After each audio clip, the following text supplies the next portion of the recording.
एक स्पीक के सफर के साथियों, अस्सलाम वालेकुम। उम्मीद है आप सब खैरियत से होंगे। दोस्तों, हमारी आज की कहानी है लाहौर के गिरदोनवा में मौजूद एक पिंड की, जहां की एक मस्जिद में नमाज मगरिब अदा करने के बाद अजनबी मुसाफिर ने मौलवी साहब से कहा कि मैं मुसाफिर हूँ, आगे का सफर सुबह करूंगा, अगर आपको इतराज ना हो तो रात मस्जिद में क्याम कर लूं। मौलवी साहब ने कुछ जरूरी पूछताछ के बाद शब बसरी की इजाजत दे दी। गांव के चौधरी ने मुसाफिर से कहा, मैं आपके लिए खाना भेजता हूँ। मुसाफिर ने कहा, ठीक है जनाब, मैं खाना आपके घर से ही खाऊंगा, लेकिन याद रहे कि मैं सिर्फ मुर्गी के सालन से ही रोटी खाता हूँ। मुसाफिर की बात सुनकर तमाम नमाजी दिलचस्पी से उसे देखने लगे। चौधरी साहब को उसकी बात पसंद न आई और नाराज से लहजे में कहने लगे, देखो भाई, पुराने जैसी रूखी सूखी घर में पकी होगी, मैं ले आऊंगा, आपको वही खाकर गुजारा करना होगा। इस वक्त बहुत देर हो गई है, मुर्गी का सालन नहीं तैयार हो सकता। मुसाफिर बोला, चौधरी साहब आप परेशान ना हो, घर जाएं, आपके घर में मेरे लिए मुर्गी का सालन ही तैयार हुआ होगा। चौधरी साहब इस मुसाफिर की कम अकली और जिद पर दिल ही दिल में अफसोस करते घर से चले गए। बाकी तमाम नमाजी मुसाफिर की पेशगोई देखने के लिए रुक गए। थोड़ी ही देर गुजरी होगी कि चौधरी साहब अपने नौकर के साथ मस्जिद में वापस आ गया। नौकर ने एक थाल उठा रखा था। चौधरी के चेहरे पर उलझन के गहरे साए थे।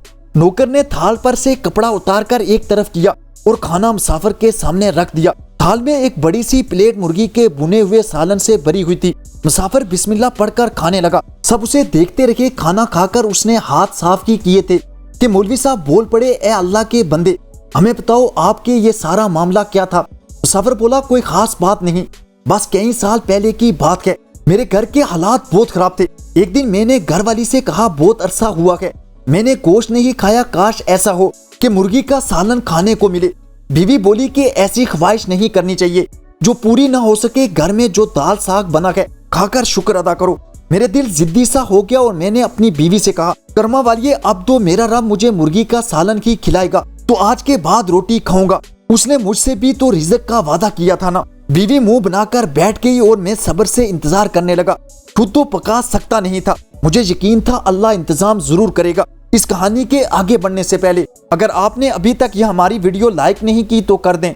न्यू आने वाले नाजरीन एक स्पीक को सब्सक्राइब कर दें और बेल आइकन पर जरूर क्लिक करें। यह आपका हमारे लिए सबसे बेहतरीन तोहफा होगा। 2 दिन गुजर गए, मैं पानी पर गुजारा करता बिस्तर से लग गया। मुझे लग रहा था जैसे अल्लाह मेरे यकीन का इम्तिहान ले रहा हो। मैंने भी हिम्मत न हारी। तीसरे दिन शाम के वक्त हमसाई का लड़का मुर्गी के सालन से भरा देगचा उठाया आ गया। उनके किसी अजीज की शादी थी, उन्होंने उसके घर बहुत ज्यादा सालन बेच दिया था। उन्होंने खराब होने के डर से आधा हमें दे दिया।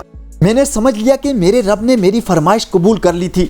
मैंने और मेरे घर वालों ने पेट भरकर खाया। अगले रोज मेरा काम चल निकला और घर में रोज की मुर्गी पकने लगी। वो दिन और आज का दिन हर रोज अल्लाह मेरे खाने का इंतजाम खुद ही कर देता है। चौधरी साहब, अब आप बताइए, आपके घर में मेरी फरमाइश का इंतजाम कैसे हुआ।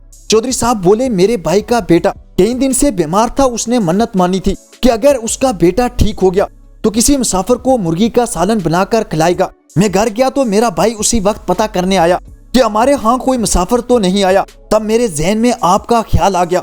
हालांकि हमारे घर आज सब्जी बनी थी। दोस्तों, काश हम भी ईमान के इस मजबूती तक पहुँच सकें जो बाकी तमाम मखलूक के पास लोग है। बस हम अशरफुल मखलूकात ही बेयकीन हैं। अगर ऐसा हो जाए तो हम वादाशुदा रिज़्क के पीछे भागने के बजाय दुनिया में अपने मौजूद होने के मकसद को ही पूरा करें और हर बंदा सुखी हो जाए। कमेंट सेक्शन में ये जरूर बताइएगा आपको ये हमारी कहानी कैसी लगी। आखिर तक हमारा साथ देने का बहुत शुक्रिया। खुश रहें और खुशियां बांटें, यही इस आर्जी जिंदगी का हुस्न है। शुक्रिया।